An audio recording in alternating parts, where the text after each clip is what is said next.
Our first panel, Western Balkans, Between Unresolved Past and Emerging Challenges, moderated by Mr. Ali Aslan, TV presenter and journalist, Deutsche Welle TV.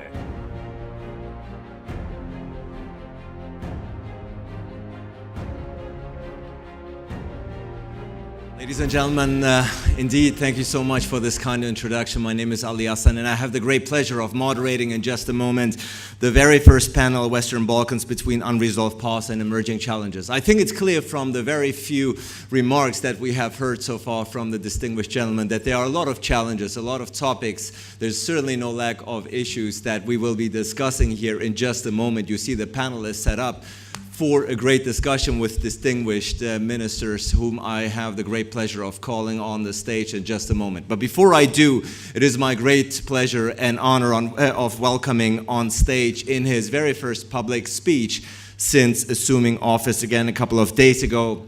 Ladies and gentlemen, please welcome the President of Montenegro, President Milo ĐUKANOVIĆ.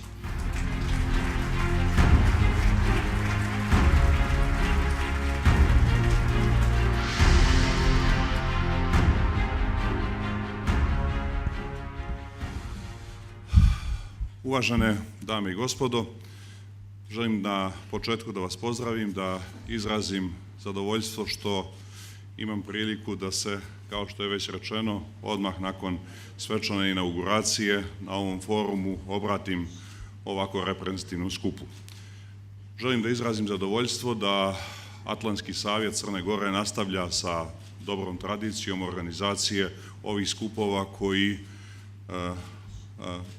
TUBS forum pretvara u jednu od sve relevantnijih tribina na kojoj se razgovara o pitanjima značajnim za regionalnu i za evropsku stabilnost. Zadovoljstvo mi je dakle da sa vama podijelim nekoliko kratkih razmišljanja o temi prvog panela. Prvo, želim da ponovim da sam veoma uvjeren da je put evropske i evroatlantske integracije jedini ispravan strateški pravac razvoja našeg regiona. Ne spadam, kao vjerujem ni niko od vas, u ljude koji su apologete bilo koje ideje, dakle nijesam od onih koji prenebregava slabosti i probleme sa kojima se danas suočava evropska i evroatlantska zajednica. Naprotiv, vjerujem da ih svi gledamo otvorenim očima, ali bez obzira na sve, ubijeđen sam da smo kroz ukupno naše istorijsko trajanje, posebno kroz novije političko i bezbjednosno iskustvo našeg regiona, učvrstili svoje uvjerenja da je regionu Zapadnog Balkana potrebna integracija.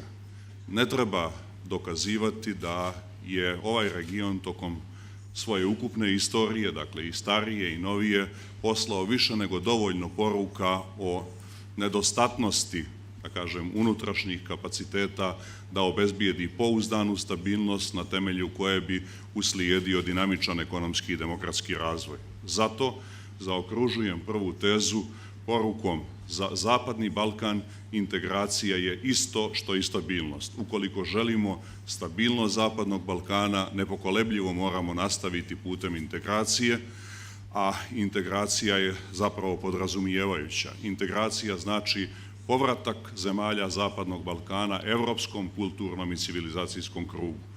Nažalost, sve zemlje Zapadnog Balkana su predug dio svoje istorije provele van tog kruga, na neki način prkoseći strateškom pravcu razvoja evropske civilizacije, i posljedice su više nego očigledne. Posljedice su prije svega u dubokoj zaostalosti standarda na kojima danas žive građani Zapadnog Balkana.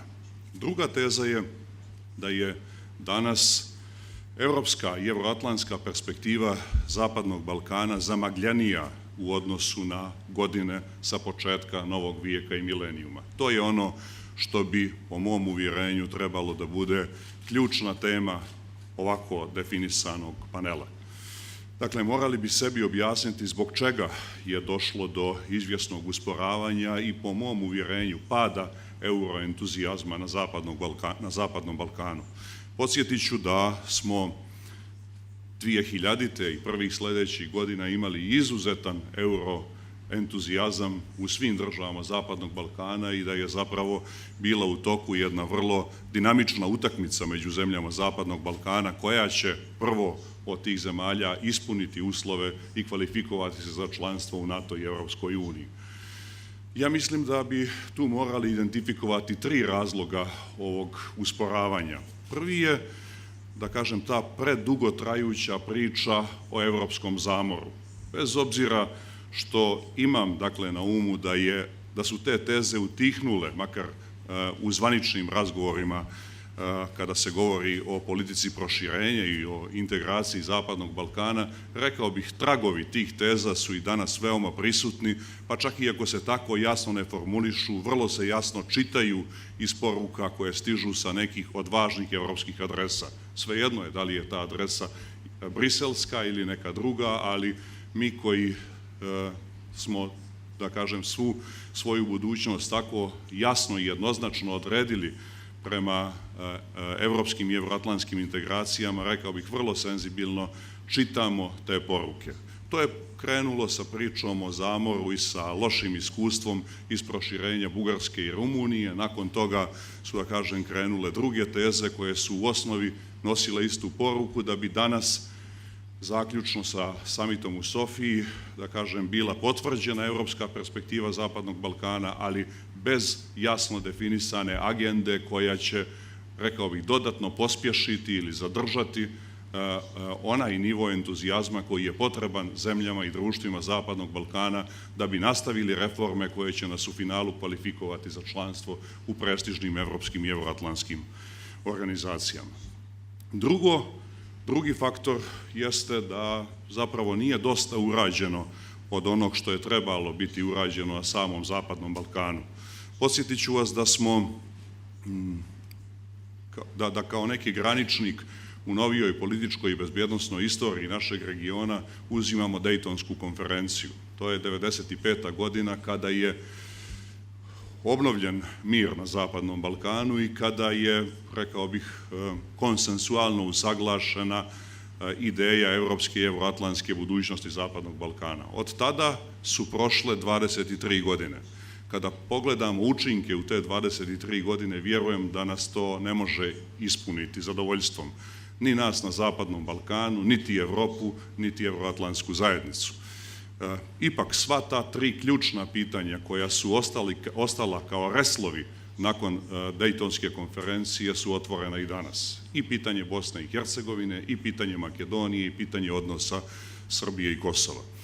Dakle, to uz, da kažem, ovakve poruke koje su dolazile sa važnih evropskih adresa, rekao bih da je podstaklo i treći faktor gubitka ili smanjivanja evropskog i evroatlantskog entuzijazma na Zapadnom Balkanu. A taj treći faktor je miješanje trećih strana. Te treće strane su, rekao bih, dosta logično vidjele zgodan prostor, dobar prostor za eksponiranje svojih strateških interesa. Nije to po prvi put u istoriji, imamo puno iskustva sa tim na Balkanu, naravno i oni imaju iskustva sa nama i oni znaju kakva je javnost Zapadnog Balkana, znaju da su korijeni evroatlantskih vrijednosti na Zapadnom Balkanu veoma nedostatni, veoma nepouzdani i zbog toga se danas oni koji žele da skrenu društvo Zapadnog Balkana sa evroatlantskog koridora danas se poigravaju upravo sa tim emocijama, sa tim osjećanjima i sa izvjesnim nepovjerenjem koje postoji u javnosti Zapadnog Balkana oko uopšte dostižnosti naših evropskih i evroatlantskih ciljeva. Ja mislim da su ovo 3 ključna faktora koja su po meni dovela do ocjene koju sam izrekao, da je danas evropska i evroatlantska perspektiva na Zapadnom Balkanu zamagljenija nego što je bila na početku novog vijeka i milenijuma. Šta je izlaz iz postojeće situacije? Dakle, ja mislim da ne bi smjeli nipošto dozvoliti da ovakav opis stanja postane alibi za odustajanje od onog što je naš strateški smjer kretanja. I u Crnoj Gori kao i u drugim zapadno-balkanskim društvima imamo iskustva sa nuđenjem raznih alternativa po našem viđenju, uglavnom iluzija sa kojima imamo veoma loša istorijska iskustva. Zbog toga smo apsolutno uvjereni da je jedini ispravan smjer dalje kretanja evropska i euroatlantska integracija i da se tim putem mora nastaviti, ali da taj strateški pravac društava Zapadnog Balkana mora biti podržan sa svih relevantnih adresa, bez ikakvog oklijevanja. Dakle, mi mislimo da je jako važno razumijeti kontraverze zapadno-balkanskog društva i da je potrebno podržati prije svega proevropski i evroatlantski nastrojene vlade na Zapadnom Balkanu i one dijelove javnosti zapadno-balkanskih društava koje su svjesne naše neminovnosti, našeg pripadanja evropskom i evroatlantskom kulturnom i civilizacijskom krugu. Razumijem, dakle, da u Europi danas postoje razmišljanja koja kažu da je Europi prije svega potrebna konsolidacija da bi došla do aktualiziranja pitanja proširenja. Iako moram da priznam da mnogo više vjerujem u potrebu da ta dva procesa teku istovremeno. Prošli smo kroz slične dileme u Crnoj Gori, zaključno sa dilemama neposredno uoči referenduma o nezavisnosti. Tada je, pretpostavljam će se neki od vas sjetiti, bilo preporuka Crnoj Gori da prvo treba da se demokratizujemo pa da onda rešavamo pitanje državnog statusa. Što je zapravo bila također jedna zamka i, rekao bi, kukavičje jaje crnogorskom društvu kako bi odustali od onog što je zapravo nužna pretpostavka rješavanja svih pitanja koja se tiču budućnosti našeg društva, počev od pitanja demokratizacije. Mi smo izašli iz te dileme baveći se sa oba problema istovremeno. Ja mislim da bi i za Europu bilo veoma dragocjeno da, baveći se naravno pitanjem evropske konsolidacije ili konsolidacije Evropske unije koja je prošla kroz toliko kriza tokom posljednje decenije, da istovremeno nastavi sa proširenjem, jer sam jednako tako ubijeđen da nema bolje konsolidacije za Evropu i nema boljeg puta za njenu globalnu konkurentnost od njenog ujedinjenja. Jedino ujedinjenje Evropi garantuje pouzdaniju stabilnost. Sve što ostaje izvan pažnje Evropske unije, a nažalost Zapadni Balkan je dugo vremena bio i van pažnje Evropske unije i porodio onu najveći bezbjednosni izazov Evrope početkom 90. godina. Dakle, sve što ostane na evropskom kontinentu izvan pažnje Evropske unije kao lokomotive evropskog demokratskog i ekonomskog razvoja može prije predstavljati problem Evropskoj uniji nego što će se Evropska unija zaštititi od onoga što bi mogle biti posljedice van evropskog modela života na tom prostoru. Da li treba podsjećati koliko je upravo Evropska unija zajedno sa drugim našim partnerima, počeo od Sjedinjenih Američkih Država, uložila novca, uložila žrtava, uložila, da kažem, svih resursa na sanaciji problema koji su nastali na prostoru ex-Jugoslavije posle 90. godina. Dakle, pravo pitanje za sve nas je hoćemo li da se uvijek zakašnjelo, post festum, bavimo problemima koji su posljedica života u jednom evropskom regionu na vanevropskim standardima ili ćemo da uložimo napor da evropeizujemo taj prostor i da ujedinjenjem Evrope stvorimo uslove, kao što sam kazao, za punu unutrašnju stabilnost i za konkurentnost Evrope na globalnoj sceni. Naravno, ovo je prije svega pitanje za zemlje članice Evropske unije. Nijesam pretenciozan da nudim formule, ali prosto kada govorimo kao partneri, želim da govorimo o onome što nam je zajednička odgovornost. Ja ne spadam u ljude i mislim da ni Crna Gora nije takva država koja inferiorno gleda na svoje partnerstvo sa Evropskom unijom, koji mislimo, dakle mi ne mislimo, da budem precizan, da treba stojati, klečati, moliti da se otvore vrata Evropske unije. Ne, mi vidimo Evropu kao zajedničku odgovornost. Mi smo spremni da preuzmemo svoj dio odgovornosti za stabilnost i dalji napredak Evrope i u tom kontekstu u ovom pitanju govorim na takav način. Dakle, ne govorim kao neko ko sa Balkana moli, nego kao Evropljanin koji ima svoje viđenje kako je moguće unaprijediti uslove u Evropi i kako je moguće Evropu kao naš zajednički prostor, kao naš zajednički interes učiniti globalno konkurentnijom. Dotle, dok se ta pitanja ne razriješe u Europskoj uniji, mislim da ima jako puno posla kojeg treba obaviti, ne treba dakle gubiti vrijeme. U tom kontekstu, dakle u tom dijelu, djeluju mi ohrabrujuće zaključci iz Sofije. mislim da je jako važno nastaviti sa evropeizacijom ovog evropskog regiona. A to znači prije svega sa naporima da savladamo jaz dubokog zaostajanja ovog evropskog regiona za nivoom razvijenosti Evrope. I na tom planu prije svega vidim obavezu da se nastavi sa naporima na razvoju infrastrukture, tvrde i meke, dakle mislim i na saobraćajnu i na energetsku i na digitalnu infrastrukturu koja treba da pomogne da taj region integrišemo unutar njega samog, ali uz obavezno kvalitetne linkove sa Evropom, dakle uz obavezno skraćivanje puta, odnosno stvaranjem uslova za lakšu dostupnost evropskih standarda, evropskog kvaliteta života ljudima sa Zapadnog Balkana, da bismo učvrstili svijest na Zapadnom Balkanu o neminovnosti i o strateškoj prednosti evropske integracije ovog prostora. Vjerujem, dakle, da berlinski proces u svom zametku, pa do danas, završno sa zaključcima iz Sofije, daje dobru osnovu za to. Dakle, ja sam optimista, vjerujem da bi u narednim mjesecima i u narednim godinama mogli vidjeti izvjestan napredak na tom planu. Čini mi se, i time zaključujem, da je presudno važno da ovu svijest usvojimo svi na Zapadnom Balkanu, da ovu svijest prihvatimo kao naš zajednički interes, da na taj način, rekao bih, stvorimo i bolju pregovaračku ili, kako hoćete, partnersku poziciju sa Evropskom unijom. Dakle, da ono što je nesumnjivo naš zajednički regionalni interes eksponiramo i pokušamo ubijediti Evropsku uniju da je to zajednički interes svih nas kao Evropljana. Hvala vam na pažnji.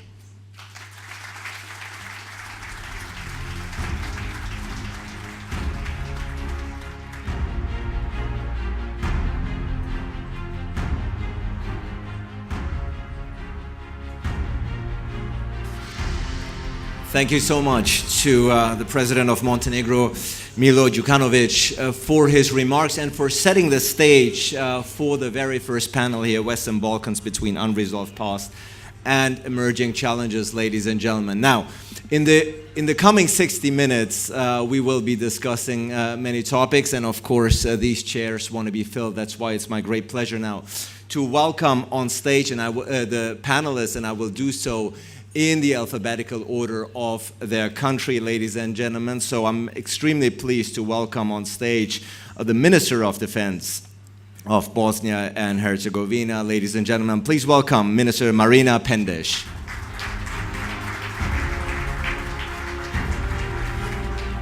And delighted to welcome here on stage the Deputy Prime Minister for Public Order and Security and the Minister of Defense of Bulgaria, Krasimir KARAKACHANOV. Ladies and gentlemen, is here.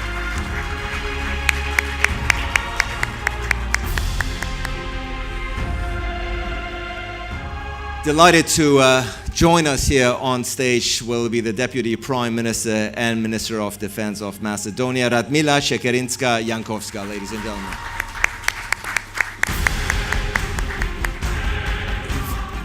This is his home turf, so extremely delighted for him to join us here on stage, the Minister of Defense of Montenegro, Predrag, BOŠKOVIĆ, ladies and gentlemen. And last but not least, delighted to welcome on stage the Executive Vice President of the Atlantic Council, Damon Wilson, ladies and gentlemen, is here with us. Now, not much time. We have left 60 minutes. I've been told to wrap it up on time. So many topics to discuss. Since we are in Montenegro, Minister BOŠKOVIĆ, let me start with you, because last year's 2BS forum, obviously, it was the focus of last year's forum was very much on your country's admittance, accessions, becoming the 29th member of NATO. Now, 1 year later, could you give us an assessment of the immediate changes, the immediate impact NATO membership has had for your country? Prije svega, dobar dan svima. Zadovoljstvo je danas biti tu. Ali ono što je osnovno i što je vidljivo jeste prije svega našoj političkoj sceni svakako smirivanje onih tenzija koje su bile u susret našem članstvu u NATO i svega onoga što se dešavalo prije toga. Miješanje trećih strana u odluke, samostalne i nezavisne odluke države Crne Gore, a pored toga svakako jeste i povjerenju u našu državu, pogotovo kad je u pitanju vladavina prava, borba protiv organizovanog kriminala, korupcije, sve je to svakako doprinijelo tome da se možemo posvetiti onim pitanjima koja su od najvećeg mogućeg interesa za građane Crne Gore, a to je prije svega naš ekonomski rast, naše poboljšanje socijalnog statusa građana Crne Gore i to je svakako vidljivo veoma u ovih godinu dana, a pogotovo kada govorimo o stranim direktnim investicijama iz zemalja koje predstavljaju ovih 29 članica, odnosno ostalih 28 članica NATO-a, sve je to svakako jedan izuzetan pozitivan pomak kada je Crna Gora u pitanju, a ne trebamo zaboraviti ni to da sada je praktično stabilnost, bezbjednost Crne Gore zagarantovana samim članstvom u NATO. So clearly, clearly NATO membership has had a positive impact on so many fronts, if I understand you correctly. And NATO, of course, by admitting Montenegro, has signified once again its open door policy. And the open door policy, of course, brings me to your colleague from Montenegro, Minister Radmila SHEKERINSKA-JANKOVSKA. Now, many people are expecting your country to be next in line. But of course, there is something that's been plaguing your country and the region in particular. It's been mentioned a couple of times here throughout the initial remarks, namely the long-standing name dispute with Greece. We've heard that the long-standing name dispute might be close to being resolved. Can you confirm that? Well, thank you very much for the invitation. It is difficult these days to see all the cards and all the stars in the sky, but it is true that we have had a round of the two ministers of foreign affairs who have met several times and have achieved an agreement on a certain package that has been confirmed by the two prime ministers. Of course, with negotiations that have been going on for 25 years, maybe nobody expected that the breakthrough will be final and confirmed. So there are some dilemmas lately, especially in the Greek public and among Greek decision makers. We have regretted the fact that there seems to be a certain withdrawal from the package that was agreed, but we remain committed. I do believe that Macedonia has shown in the course of the last 3 years that the crisis was really used as an opportunity. We have been struggling with really domestic issues for quite some time, since 2015. We have seen a breakdown practically of part of our political system. We have seen problems in media, in rule of law, elections, and the last 12 months have shown that with the right political commitment and leadership, you can actually tackle quite a number of these challenges and show very tangible results. Elections, media, rule of law, interception of communication, even inter-ethnic relations.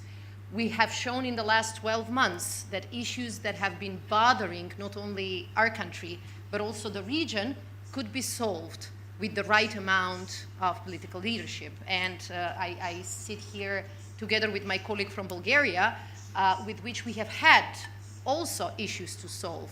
And we have managed to deal with them in almost 2 months at the start of our mandate as a government. And we have done so even without any kind of international mediation. And it has shown a new maturity. And this is the maturity that we hope will prevail in our negotiations with Greece. And we remain committed to use this window of opportunity. You remain committed, but you remain, if I understand you correctly, also optimistic that this dispute will be resolved soon. We have come so far, and as was stated here, the progress that was made in the last month cannot be even compared to what was happening in the last 20 plus years. So we would hate to miss this opportunity. We think it would be detrimental to the interest of both Macedonia and Greece, and we believe that it can serve only external interests. And this is why we stay focused, and we hope that our Greek counterparts feel the same. So Montenegro clearly is a NATO member. Macedonia wants to become one. I turn towards your colleague from Bosnia, Minister PENDEŠ. Now, your country has also been mentioned in the initial remarks, in particular the focus on the, if you will, never-ending divisions, ethnic divisions within your country, of course, that is troubling some. Could you give us an assessment, the status quo, if you will, where your country is at the moment? Bez obzira što se možda kroz određeni broj medijskih nastupa, ne zaboravite da Bosna i Hercegovina ove godine u 10. mjesecu ima izbore i da je to možda nešto što doprinosi da informacije koje dolaze iz Bosne i Hercegovine su obojene tim političkim djelovanjem i ponekad, ja kažem, političkim spinovanjem. Kad govorimo o Bosni i Hercegovini, mi smo jasno definirali u svojim dokumentima, prije svega zakonu i određenim strateškim dokumentima, da su opredjeljenost Bosne i Hercegovine evropske i euroatlantske integracije. Kad govorimo o NATO-u, u posljednje 3 godine je urađeno, vezano za talijanski uvjeti iz 2010. godine, više nego prethodnih, znači, godina do 2010. godine i mi smo uspjeli puno toga uraditi na knjiženju uvjeta, odnosno knjiženju perspektivne nepokretne vojne imovine i očekujemo od naših partnera da će to prepoznati i ja očekujem aktiviranje mapa za Bosnu i Hercegovinu. Kad govorimo o evropskom putu, vjerojatno ste upoznati da je Bosna i Hercegovina 28.2. ove godine, odnosno predsjedavajući tada predsjedništva gospodin Čović i predsjedavajući Vijeća ministara gospodin Slizdić predali odgovore na upitnik kad je u pitanju članstvo u Evropskoj uniji i mislim da su to dva vanjsko-politička cilja. Ja ne bih kazala da postoji status quo, treba jasno prepoznati ko su to nositelji evropskih vrijednosti jer Bosna i Hercegovina je evropska država, naravno još uvijek nismo članica NATO-a, euroatlantske integracije, nismo članica Evropske unije, ali to su naša dva vanjsko-politička cilja i vjerojatno treba dati poticaj i u potpunosti se slažem s gospodinom Palmerom i onim što je predsjednik ĐUKANOVIĆ kazao, ovaj dio jugoistoka, zapadni Balkan, jugoistok Evrope, kako god ga nazvali, je dio Evrope i u tom smislu očekujemo potporu svih, bilo da se radi o Washingtonu, bilo da se radi o Briselu, kako bi pomogli onim progresivnim snagama u Bosni i Hercegovini da što prije završimo nedovršeni posao. So clearly the hope to be joining the European family at some point officially anyway is still very strong, I hear from your words. Naravno, možda zbunjuju pojedine izjave političara iz Republike Srpske, ja ću tako kazati, kad govorimo o članstvu u NATO, ali kad se govori o članstvu u Evropskoj uniji, postoji puni konsenzus. Iako moram vas upoznati da vanjsku politiku vodi predsjedništvo Bosne i Hercegovine, naravno i parlament i Vijeće ministara imaju svoju određenu ulogu i kad govorimo o političkim strankama koji su trenutno u poziciji na državnoj razini, postoji puni konsenzus kad su u pitanju oba ova naša vanjsko-politička cilja i članstvo u NATO, odnosno aktiviranje mapa prije svega, ali i članstvo u Evropskoj uniji. And the desire to have closer relationships between both the EU and the Western Balkans were of course manifested in Sofia just recently, which is why I want to turn to Minister KARAKACHANOV, of course, at this point. Now, the EU-Western Balkans summit in your country was highly anticipated and it produced some results. Would you say that the points that were produced, the document that was produced, if you will, the declaration, was a step forward in the relations between the EU and Western Balkan nations? Разбира се, че може да определиме това като стъпка напред, макар че лично аз и мои колеги на Балканите останахме разочаровани, защото нямаше ясен ангажимент като времеви ангажимент. Политиката на България в това отношение е ясна. Балканите не могат да се движат на 2 или 3 скорости.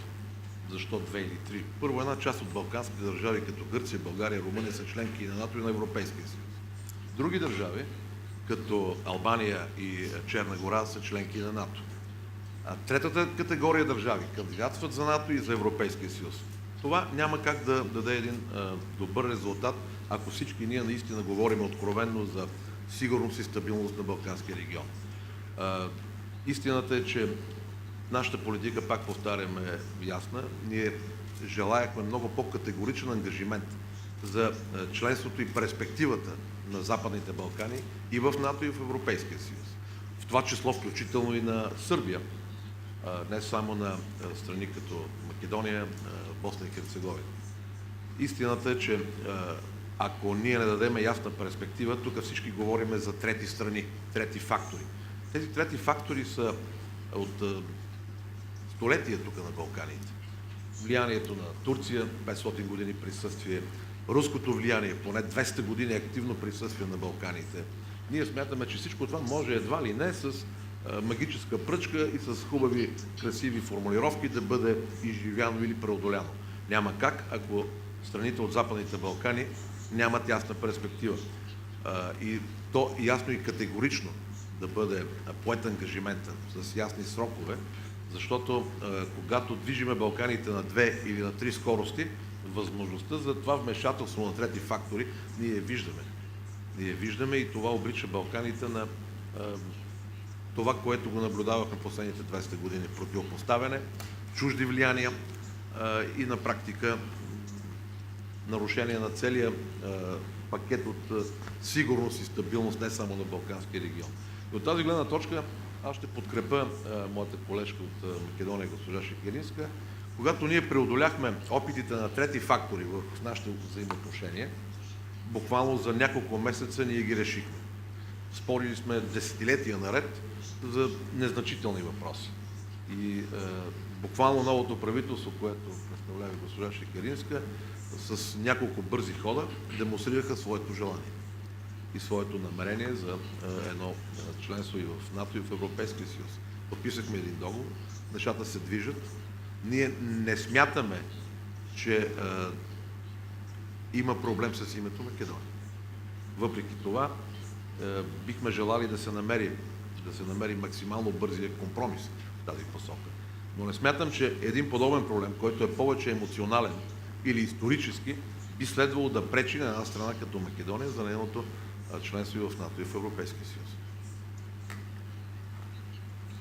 По отношение само да добавя, извинявайте, виждаме Черна гора и напредъка, която тя е постигнала. И този напредък не е от последната една година, откакто тя е член на НАТО. Защо и какво трябва да се чака още за нейното членство в Европейския съюз? Аз не го разбирам. Чуваме от Брюксел критерии. Корупция, свобода на медиите. Задавам един въпрос на всички вас. Нима всички страни в НАТО могат да кажат, че техните медии са свободни или че няма корупция, или всички страни в Европейския съюз могат да кажат същото. Докато поставяме едни критерии, които са повече или по-малко фразеология, ние пропускаме големия проблем.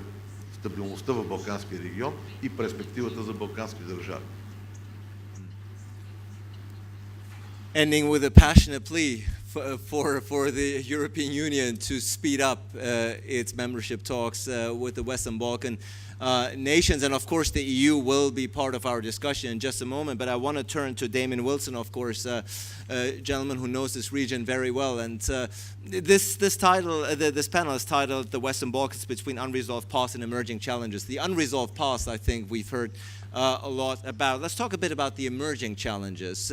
From your point of view, what are the most pressing issues, most pressing challenges that this region has that needs to be addressed as soon as possible from where you stand?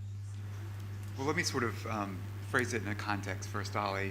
First of all, it's a real pleasure to be here with our sister organization, the Atlantic Council of Montenegro.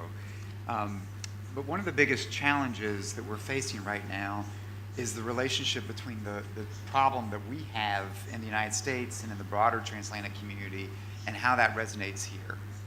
And so I think it's pretty obvious to much of the audience that the West in some degrees is in a funk. We're going through a bit of a political challenge.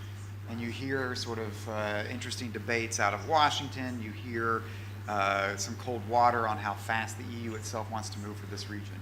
We're trying to get our house in order. So in some respects, that is actually a pretty significant challenge for this region, because when there is uncertainty in the core of the transatlantic community, that certainly means there's going to be uncertainty in the periphery of the community. On the other hand, think about what is happening. It's a pretty big deal. We are sitting here in a NATO ally. We are in part of the alliance right now, And in the midst of the aftermath of drama coming out of the Great Recession, the migration crisis, uncertainty about the future of the Union, and one of the most climactic political transitions in the United States, we enlarged NATO and Montenegro joined. And why is that? I think this is what the region needs to keep in mind, that it actually plays the decisive card in its own destiny. If there is outsized progress, if you exceed our expectations on regional integration and cooperation, on the domestic reforms that are required to meet the high standards, the rightfully so high standards of the EU, you will change our politics. I mean, this is why it actually was tricky, but not that hard of a case to make the case for Montenegro as the next step to stabilize the region. It's why right now there's an appetite for Skopje, because we've seen very quickly when there is an intention. Look at the relationship between Bulgaria and Macedonia. They are acting as future allies. We want to see that replicated with Greece, acting as future allies. That will impact some of the hesitation in Brussels, Berlin, Paris, and certainly Washington. So I think the biggest challenge is actually this region not waiting for Brussels and Washington, but getting out ahead of us, and by showing through things that you do without us even knowing sometimes, you're going to exceed our expectations on the reforms at home and the cooperative relations in the region. And of course, Minister BOŠKOVIĆ, your Bulgarian counterpart, colleague, has just reiterated his passionate plea for your country to join the European Union as soon as possible. Not to take away from the following panel, which will of course deal with the future of the European Union, but it's no secret that the EU is going through its own crisis, many crises if you will, the refugee crisis, Euro crisis, Brexit of course is just about to take place. Would you say that your country, that the challenges that the EU itself is facing right now has weakened your incentives to reform? Ne bih mogao nazvati da ovo što se dešava u Europskoj uniji je smanjilo naše želje ili potrebe za reformama. Mi predano radimo na reformama svakodnevno, bez obzira i što je predsjednik ĐUKANOVIĆ rekao, što ne vidimo jasnu perspektivu sa stanovišta datuma kad će Crna Gora biti članica Europske unije. Ali mi smo svjesni toga da mi treba da radimo našu domaću agendu i našu reformu, bez obzira kada će taj datum biti, da li 2022. 2025. ili neka druga godina. Ono što je najvažnije naglasiti da čini mi se da u ovom momentu čak i Europska unija ima više problema nego što ih ima sam region Zapadnog Balkana. Jeste Europska unija sposobnija da rješava te probleme, ali su izazovi koji su danas pred Europskom unijom složenije nego oni što su na Zapadnom Balkanu, iako su na Zapadnom Balkanu možda najsloženiji u Evropi. Tako da to je nešto što se nadamo da će Evropa prevazići, ali upravo ovo što ste vi pomenuli, dakle, ekonomska kriza koja je bila, zatim sve ono što se dešavalo na Bliskom istoku i na sjeveru Afrike, koje je dovelo do toga da u Evropu u jednom veoma kratkom periodu pristigne ogroman broj izbjeglica, dovelo je do toga do sasvim na vidjelo izašla najveća boljka same Evropske unije, a to je nejedinstvo u rješavanju nekih krucijalnih problema. Tako da je danas u Evropskoj uniji imate zemlje koje potpuno drugačije gledaju na svaki od ovih problema i pokušavaju ga na različite načine i rješavati. Tako da se i u samoj Evropskoj uniji ponovo uvela kontrola granica između članica Evropske unije, i to i onih koje su predstavljaju Evropsku uniju od samoga početka. Dakle, nisu novo pridošle članice Unije, imate recimo između Mađarske i Austrije, pa onda ste čak imali u jednom momentu između Belgije i Francuske i tako dalje i tako dalje. Dakle, sve je to dovelo do toga da i ovdje u ovom regionu, kada je javnost u pitanju, dođe do smanjenja same podrške integraciji ovog regiona Evropskoj uniji. Do duše, kada je Evropska unija i dalje je velika podrška članstvu u Evropskoj uniji, pogotovo Crna Gora kada je u pitanju, to je negdje oko 70%. U nekim državama je čak i više od toga, a nekima je čak i značajno manje od 70% i ide ispod 50%. Ali opet ponavljam, to vlade ovih zemalja, u to sam siguran, znajući i razgovarajući sa mojim kolegama, u prethodnom periodu, da vlade ovih zemalja sigurno neće posustati u ispunjavanju onih uslova koji su neophodni da bi ove države u što kraćem roku postale članice Europske unije. You're saying, interestingly enough, that the EU seems to have more problems than this region is facing, greater problems and challenges than you are facing today. Perhaps a notion that the Europeans in the following panel will contest. But if the EU is in such array and going through a difficult time, is it still a union attractive enough for you to join? Yes, of course.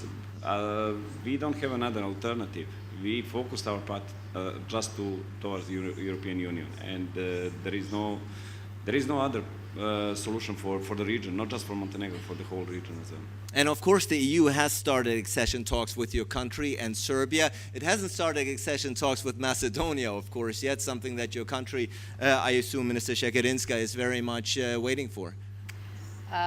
Let me start by saying that it is difficult to argue that our problems are smaller than those of the EU, but in a way, nations and citizens of the Western Balkans are used to living in a crisis. I think it's a relatively new phenomenon for many of our European colleagues, and maybe this is why EU faces more of a confidence problem than we do. The crisis management has been always part of our DNA, and that's a huge weakness of our societies and countries. But I fully agree with what was said previously, that the change in the Balkans, and especially in some of the countries, is that we never had the naive expectation that someone will save ourselves. And we never had the naive expectation that suddenly the EU will grasp the opportunity and move forward and decide to start accession talks, let's say, with Macedonia.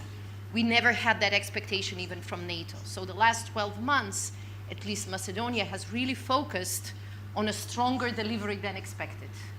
And yes, some people were surprised. I remember that some of our colleagues in Europe were kind of skeptical that the first positive steps with Bulgaria look great, but probably they will not materialize because this is what happens in the Balkans. Well, we have proved them wrong. Many people in the EU were shocked when Macedonia managed to find, I would say, a new recipe in dealing with inter-ethnic issues. Let us remind ourselves that EU and NATO were in Macedonia to help us in 2001 deal with some of the inter-ethnic conflicts and challenges. So this is a new reality in the country. It was a reality first and foremost created by the people in Macedonia, but I do believe that it's important to seize that moment in the country. We know that Western Balkans has lost some of the interest when it doesn't lead. When it doesn't bleed, it doesn't lead, as your colleagues say. But we believe that Europe also needs some good news. And there are good news in the making in the Balkans. So now is the time to actually cut the knot and start accession talks with the countries that have moved forward. So clearly your steadfast desire and ambition to join the EU is still very much current, despite the many challenges that the EU is facing. Well, yes. I would say that we still have a solid, very solid support for both EU and NATO membership.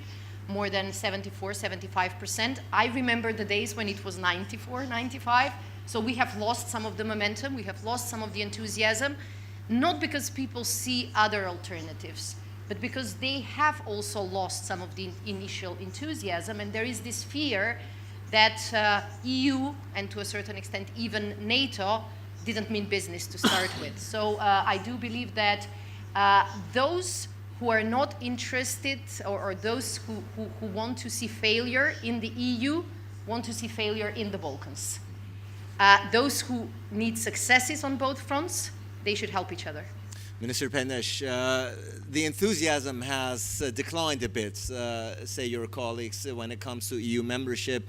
How does it go for your country? When you assess the mood in your country and talk to the people, as you do as a politician, what is the current mood on the part of your citizens vis-a-vis EU membership? Mislim da što se tiče Evropske unije, građani Bosne i Hercegovine su sigurno opredjeljeni i podržavaju naš put ka Evropskoj uniji. Nažalost, trenutna situacija u Bosni i Hercegovini, kad govorimo o gospodarskom razvitku, nije na zavidnoj razini, iako u posljednjih godinu dana su vidljivi pomaci što govori porast i GDP-a, znači investiranje u Bosni i Hercegovinu. Smatram da aktiviranje mapa i na neki način pokazujući da NATO računa na Bosnu i Hercegovinu, što je neosporno, o čemu je govorio gospodin Palmer i naravno većina naših partnera, pa između ostalog i ovdje ima ministra Crne Gore koji je moj kolega, koji je predstavnik države, koji je članica NATO, a zatim svi naši susjedi intenzivno podržavaju Bosnu i Hercegovinu.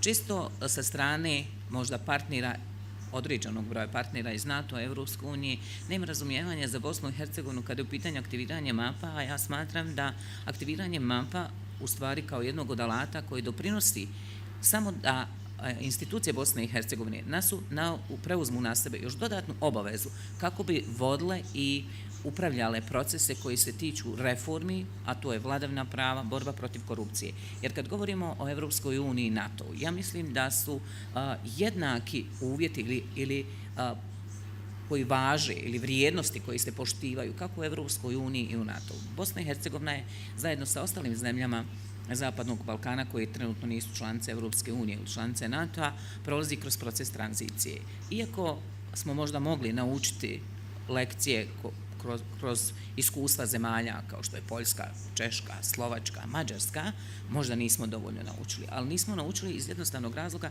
što nakon rata na ovom području mi smo imali na neki način nedovršen posao i u Bosni i Hercegovini Dejtonski mirovni sporazum je ustav. Iako taj ustav ne omogućava puno funkcioniranje države, znači neophodna nam je i reforma ustava. I u tom kontekstu želim kazati da aktiviranjem mapa stvorili bi se pretpostavke u Bosni i Hercegovini da progresivne stranke, koje vjerujem da će i pobijediti na sljedećim izborima, imaju još jedan poticaj, zamah ili da kažem vjetar u leđa kako bi Bosnu i Hercegovinu vodili na putu euroatlantskih, ali i evropskih integracija, jer Bosna i Hercegovina zajedno sa svim našim susjedima je dio Evrope regionalno, strategijski i mislim da je krajnje vrijeme da onu floskulu Balkan jednako sa strane možda Zapadne Evrope koji znači konflikt, sukobu, različitosti zbog vjere, zbog kulture, nacije, jednom zauvijek prekrižimo jer mislim da trebamo svi zajednički raditi, podržavati jedni druge i pokazati da mi možemo biti izvrstan primjer bogatstva u različitostima bez obzira što imamo različitu i naciju, vjeru, kulturu, a ponekad i različita poimanja u rješavanju određenih pitanja. Smatram da Bosna i Hercegovina treba potporu Evrope, da treba potporu NATO-a, a sve u cilju sigurnije i stabilnije Evrope. A potom, automatski sigurnijeg i stabilnijeg dijela ovog jugoistoka Evrope i kao jednu kvalitetnu osnovu, jer kad postanete ili kad se aktivira map za Bosnu i Hercegovinu, to je poruka svima. To je poruka i onima koji u posljednje vrijeme žele imati što veći utjecaj na području Bosne i Hercegovine. Ali to je poruka i mladim ljudima u Bosni i Hercegovini da ima nade za Bosnu i Hercegovinu. Zatim je poruka investitorima da ima smisla investirati u Bosnu i Hercegovinu i da mladima pomognemo da ostanu u Bosni i Hercegovini, razvijaju svoju zemlju, državu, jer ipak mislim da ovaj dio jugoistoka Evrope ima izvanredne resurse za razvitak, možda veće nego što su neke zemlje Zapadne Evrope gdje trenutno veliki broj mladih ljudi, mladih obitelji odlazi iz Bosne i Hercegovine, ali ne samo iz Bosne i Hercegovine, nego generalno iz ovog dijela Evrope. So very much like your colleagues from Montenegro and Macedonia, Bosnia sees its future in Europe. I think that message has been made very clear by Minister PENDEŠ. Now, Minister KARAKACHANOV, as somebody who's already there where your colleagues want to get to, in a sense, be officially part of Europe, be part of the European Union, what piece of advice, what kind of advice would you give to your colleagues and those countries sitting next to you who want to follow in your footsteps, if you will? Аз мисля, че няма нужда да им даваме съвети, те са избрали перспективата. Бих дал съвет обратно на моите колеги в Брюксел. Вместо да поставяме постоянно критерии и да слагаме срокове за изпълнение, мисля, че голямата част от европейските държави са длъжници на Балканския регион. Защото тези проблеми, които днеска от Брюксел се поставят като критерии за решение на балкански държави, са създадени всъщност в исторически план от част от същите тези европейски държави. Това е целият проблем. Съвет не искам да им давам.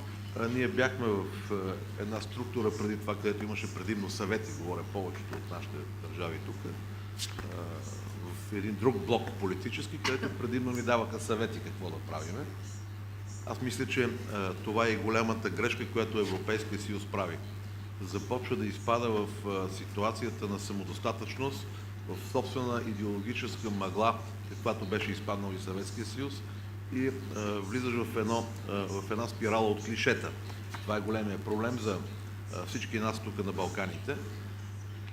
Все пак, ако трябва да дам съвет на моите колеги, да не се отказват, а на колегите в Брюксел да помислят върху варианта, че докато поставят критерии и чакат тяхното изпълнение, да не би в даден момент, когато всички страни от Западните Балкани станат част от Европейския съюз, дали тогава евроскептицизма няма да е много по-силен, отколкото в някои от самите западноевропейски държави. Непрекъснатите съвети, които се получават, даже с някой път назидателен тон от страна на определени фактори в Европейския съюз, определено не влияят добре върху съзнанието и самочувствието на гражданите на Балканите. Крайно време е да се спре да се повтаря, ако вие искате да станете европейци. Ние сме европейци много преди от някои от европейски държави да съществуват като самостоятелни политически субекти в международното право. Ние сме част от Европа, която е с една обща цивилизация. Да, много дълго време сме били отделени или противопоставени, но вината не е наша. Ние просто сме били поставени в ситуацията да се противопоставим заради точно разделенията, които тогава съществуваха в Европа. Така че моят съвет по-скоро е към колегите в Брюксел. Малко повече толерантност и разбиране, защото Западните Балкани няма как на 5-10 години една от страните да влиза и да очакваме в Европа да има сигурност и стабилност. Това няма как да се случи. И това не е продуктивно, напротив, контрапродуктивно. Damon Wilson, you listened very carefully to the words of Minister KARAKACHANOV. Elicited a smile here or there, I've noticed. He seems to think that the EU, the criteria that are being applied to Western Balkan states are too rigid, are too strict. Would you agree with that notion? You know, look, I think there's a reason that there are sort of high standards for joining the clubs and the Euro-Atlantic institutions. And yes, from the perspective of the aspirants, there's a degree sometimes of hypocrisy to that, you could argue. But I think what we're really, if you step back from the chapters and the details here and there, what we're doing is we've built a bureaucratic process to essentially support, which is something that is a historic transformation. I think we have to keep that in context. We can't lose sight of what we're trying to do is to implement a vision, a strategy in which we are binding our societies together in a security alliance in NATO and in a political and economic union in Europe. This is profound. I mean, it has profound implications for a region like the Western Balkans that has had such a difficult history. We are overcoming, in many respects, the downsides of history through this process. Now, we've built a bureaucratic process to get us there, and that makes sense. We have to have benchmarks. We have to have things that incentivize the reforms. We have to have a way to actually measure this ascent. But we can often let the bureaucracy and the bureaucratic process overtake the strategic intent of what we're doing. And so keeping that married, I think, is important. It's very important to get lost when you're in the details of the fact that what we've done, I mean, by anchoring a country like Montenegro within the alliance, its sovereignty, its independence is secure, period. I mean, that's a fairly significant statement for a country as, a nation as old as, but a state as young as a country like Montenegro. And so we've got to marry the two. We've got to marry the rigidity of standards, benchmarks, because it does have to mean something. It does have to represent something. There do need to be reforms and difficult choices that are taken, but as they're taken, it needs to advance this historic process, and we sometimes lose sight of the strategy that we ourselves set in train in the West, but it doesn't mean we throw out the process to get there. Apply the standards, but don't get caught up in too much bureaucracy, says Damon Wilson, not lose sight of what the EU has been intended to do and accomplish. We have obviously a great deal of expertise here on the panel, but we also have a great deal of expertise in the audience, which, with your permission, I would like to make use with the remainder of the time. And I believe and hope we have microphones that we can pass on to the 2-3 questions we can take from the audience. The gentleman here in the second row, please stand up. I don't know, is a microphone coming? Do we have a microphone for this gentleman? It's coming, I see it. Please be so kind to introduce yourself and keep your question brief. Good afternoon. I'm Professor from Belgrade, Dejan Miletić, coming from Serbia, of course. Your Excellencies, thank you very much for stressing very important issues regarding the Balkan challenges. Especially for me was interesting statement of Deputy Prime Minister from Bulgaria, Mr. KARAKACHANOV. It was very inspiring and maybe very practical to understand better in which position we are standing right now. But my question goes to Mr. Damon Wilson, who is well known in Serbia as a promoter of some new visions regarding the Balkan region and regarding the Serbia, because Atlantic Council from US stated that we need to go from cooperation to partnership regarding the resolution in the Western Balkans. And my question is actually, what is the situation in US? Whether we have space for better understanding of Serbian interest, because we need to have permanent resolution between Kosovo, Kosovo and Metohija we call from in Serbia, Kosovo and Metohija, and Serbia, and without better understanding of Serbian interest, which we didn't have in the previous time, quarter of the century, then we can go further, and especially in European integrations. Thank you very much. Right, thank you so much. Damon Wilson will get the chance to respond in just a moment. Let's collect a couple of questions. The gentleman 2 rows behind you has had his hand up for a while. Please stand up so we can see you and introduce yourself quickly. Yes, thank you very much, everyone. The name's Ewan Grant. I'm a senior fellow, which is probably a reflection more of my age than anything else, at the Institute of Statecraft in London. I am raising this question in a personal capacity, though. It is for all the panel, and it is based on the last 2 comments from the Deputy Prime Minister and the response of Mr. Wilson. How do you see civilian NATO in Brussels, military NATO in Brussels, and therefore NATO as a whole, and also the European Commission elements working on the Common Security and Defence Policy, CSDP, and therefore also certain member states? How do you see them reacting and understanding or not understanding to the points the Deputy Prime Minister made and Mr. Wilson referred to, namely seeing the strategic picture and perhaps working together to understand where there are room for flexibility and where there are not? Because I do think there's a real danger of the bureaucratic process becoming the tail wagging the dog. Right. Thank you. Thank you so much. Echoing what has already been said, but I'll give you the opportunity in just a moment to respond. Let's take in one final question. The gentleman there, yeah, please. Microphone is coming to you. Introduce yourself quickly. Thank you. Robert Stell. I'm a representative of the NATO bureaucracy.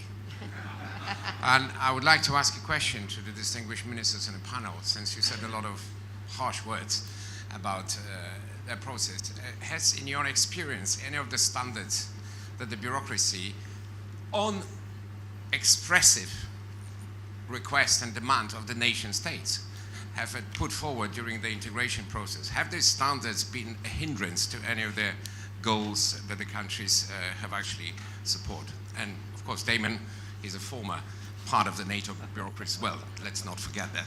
Thank you. Right, thank you so much. So, 3 questions from the audience. Damon Wilson, perhaps we'll start with you. We'll go down the row and end with Minister PENDEŠ. Perhaps the Serbian question you want to take? Sure, you're right. I have been calling for a strategic partnership with Serbia, but really what I'm calling for is a historic reconciliation with Serbia, because one of our fundamental problems as this region is, has Serbia found its normal place? And the story, again, let me go back to what our strategy is. We are in the midst of a historic process. That is premised on former adversaries becoming allies. That's the secret. That's the secret of why a U.S. grand strategy promoted European coal and steel society between France and Germany so that their industries couldn't go into battle against each other. So that's what we're going for. We want former adversaries to become allies because, frankly, we've got bigger issues to take on right now. We are entering a great challenge between the free world and authoritarian kleptocracies, and we don't need to muck around ourselves. We need to rally ourselves together for that great ideological battle. So I'd like to see a strategic partnership, a historic reconciliation with Serbia, but that doesn't mean a blank check. It means that we need to do some things on our side to recognize Serbia's interests and its positions, but it doesn't mean historic amnesia. It doesn't mean we can tolerate an anti-American tirade in the Serbian, directed by Serbian media, celebration of the NATO bombings, and that we see some limits on where we see a Russian influence playing out, particularly in Niš. So what I'd like to see is actually a more specific conversation with Belgrade, in which the Pristina-Belgrade talks are at the top. That's a prerequisite. And if we can get over that hump, we need that glide path so that we've got a normal and therefore, I think, strategic relationship that sees former adversaries becoming allies. Just quickly on the process piece, we should have high standards. I'm proud that if the American people are going to extend a security commitment to defend and stand with other countries, that's a serious, solemn undertaking. And remember, again, from a historic perspective, these are not transactional alliances, despite some of the rhetoric sometimes coming out of Washington. This is a permanent alliance. So we need high standards. What we need to see is that our NATO and the EU were our instruments of strategy. NATO and EU were the instruments of grand strategy out of the United States and our European partners. They work best when there is clarity of leadership and vision and direction from our political leaders and from our capitals to use those institutions. And I think that's where we're seeing a little bit of a disconnect. Right. Where's the vision and strategy to actually use the instruments and bureaucracy to greatest effect? Right, thank you, Damon Wilson. We have 10 minutes left. I've been asked to wrap this up on time, and it's my intention to do so. So please keep it precise. Minister BOŠKOVIĆ. Okay, I would like to respond to the representative from NATO bureaucracy. For sure, there was no single standard that hindered our society during our accession period, but I would like to say also how those standards have changed throughout the time. 14 years ago, I've been Deputy Foreign Minister of Serbia and Montenegro, and former Foreign Minister of Socialist Yugoslavia showed me a paper, invitation letter of, at that time, European Economic Community, who invited Yugoslavia, Socialist Yugoslavia, to join the club without any precondition. So European Union wanted to accept in a full-fledged membership in EU of socialist Yugoslavia without democracy, socialist Yugoslavia without elections, socialist Yugoslavia under communist or socialist regime. So standards can change. Even after 90s, the standards for accession to NATO or accession to EU has changed tremendously throughout the years, because the same condition to join the club was not at the 90s or beginning of this century, or what it is in front of us right now. But nevertheless, we would like to fulfill those criteria and to reform our society, not because we want to join to the EU, because we need it here in our domestic society. And we will do it, believe it or not, but we will do it. And then is the question, when those countries who are now representing European Union want us to join, that is the first question. And the second, I'm pretty sure that the public opinion in the Western Balkan countries towards EU membership is significantly higher than in many of existing EU countries right now. Thank you, Minister BOŠKOVIĆ. We will do it, he says. I think that's the message here clearly to their NATO partners and colleagues. Minister SHEKERINSKA. I have never been a bureaucrat, but this time I'm actually willing to give them a slack, because I actually don't believe that the problem is with the strict but fair approach, especially of the European Commission. I do believe that the big problem is with strict with doubts. And this is not the role nor the guilt of bureaucrats, but actually of my colleagues politicians. I think that the combination of talking about very strict criteria, and then whenever the country actually moves towards criteria mentioning enlargement fatigue, the problems at home, the issue of internal European reform, this is actually what's creating hurdles in the Balkans. The last time I was in Montenegro, it was for the A5 meeting when the Vice President Pence was here. It was very important for the Balkans to remind ourselves that the US is still committed and going to stay committed in the Balkans. I think that it was these last few days very important to hear that words have translated into actions. For example, when the new doubts about the agreement between Macedonia and Greece appeared, it was Vice President Pence that actually called the Greek Prime Minister. I think it's an excellent sign of commitment. And I think that we will solve even the bureaucratic hurdles if this kind of political encouragement is present in times of crisis. So yes, the bureaucrats can be sometimes difficult, but no, they have not hindered our road. It was always the absence or the presence of political will that made the final impact. The bureaucracy is not the hurdle, is not the obstacle. The occasional lack of political will is, says Minister SHEKERINSKA. Minister KARAKACHANOV. Ако говорим за бюрокрацията, темата е много дълга,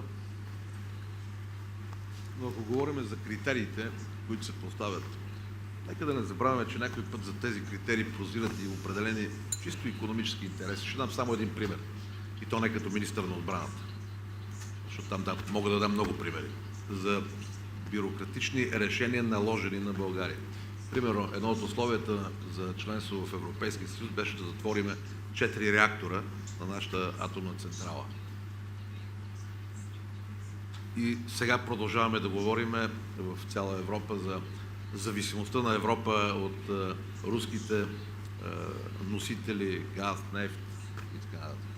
Това затваряне на тези 4 реактора дали направи България по-малко независима или по-малко зависима от руските енергоносители? Отговорът мисля, че е ясен. А по отношение на критериите, за които постоянно се говори, ще ви дам един пример с България и Румъния. Ако България и Румъния не бяха приети в НАТО и в Европейския съюз, те може би никога нямаше да започнат реформите, които сега правят. Да, някой път трудно, някой път 2 крачки напред, една назад, но правят реформи. Ако те не бяха приети, тези реформи едва ли щяха да се случат. Ние влязохме в Европейския съюз и в НАТО по едни политически тогава съображения. А сега нима нещата са по-различни. Нима сигурността на европейския континент е по-голяма, отколкото преди 14-15 години, когато ние влизахме. Я вижте процесите от източна страна, Черноморския регион, вижте процесите в Близкия изток. Нима Европа е по-сигурна? Не е по-сигурна. Айде тогава, според мен, да бъдем малко по-толерантни към страните от Западните Балкани, които преживяха много тежки исторически събития само през последните 20 години. И това, което каза моя колега от Черна гора за поканата, която на времето е получила Югославия. Нима там имаше свобода на пресата, нима там имаше права на човека или пазарна икономика в вида, в който всички днес я разбираме. Всичко е въпрос на политика. Малко повече гъвкавост и толерантност няма да е излишна и съм убеден, че ако сега всички подкрепяме Западните Балкани така, както го прави България, утре Европа, бъдещите европейски поколения ще бъдат благодарни за това, че Европа е била по-стабилна, по-сигурна и си осигурила просперитета десетилетия напред.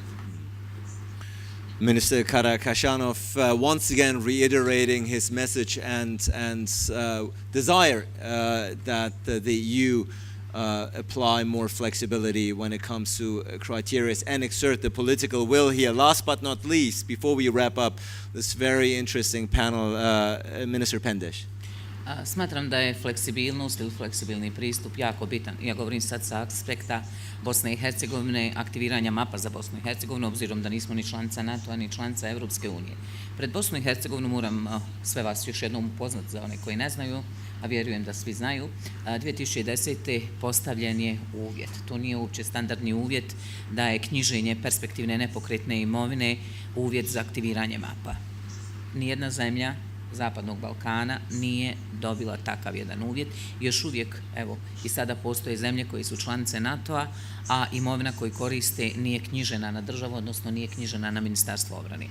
Vjerujem da većina partnera je uvidjela da taj kriterij koji je postavljen 2010. godine pred Bosnu i Hercegovinu možda i izlišan i vjerujem da smo mi kroz ovih nekoliko godina pokazali zbilja jedan značajan napor na knjiženju onoga što uistinu možemo uknjižiti, a s druge strane kao zemlja koja nema aktiviran map, nije članica NATO-a, aktivno sudjelujemo i doprinosimo miru i svijetu i naš procenat, moram kazati, sudjelovanja i u misiji u Afganistanu je možda znatno veći nego nekih članica NATO-a.